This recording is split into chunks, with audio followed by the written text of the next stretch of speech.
Mais du coup, moi j'aime bien en ce moment, et c'est ce que je fais souvent quand on a pas mal de boulot, c'est que j'aime bien calculer combien d'heures par semaine on a travaillé ou j'ai travaillé. Et là, en l'occurrence, on est à peu près, l'oral doit être dans les 40-50 heures, et je suis dans les 50-60 heures de travail par semaine. D'ailleurs, ça me fait un peu rire. Parce qu'on m'a envoyé un tweet où quelqu'un disait que Laura c'était admirable comme elle travaillait et tout ça, et que si c'était moi à sa place, je serais déjà en train de pleurer et d'appeler ma mère parce que je pourrais plus au bout de 2 jours de travailler. Je crois que les gens se rendent absolument pas compte du quantité de travail que ça nécessite, même si, en effet, mon travail est à la maison, donc c'est totalement différent. Quand on regarde un peu combien de temps on a travaillé, puis c'est un peu de la branlette, l'auto-branlette, de dire, oh putain, j'ai travaillé autant de temps. En fait, c'est juste rassurant, et tu te dis, ouais, putain, on a bien bossé et tout ça, on fout pas rien de nos journées ou quoi que ce soit, et ça représente bien la fatigue qu'on ressent.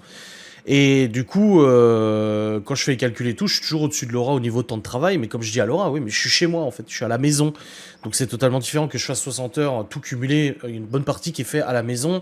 J'ai pas besoin d'aller travailler dans un boulot extérieur ou des trucs comme ça, de prendre la voiture et tout.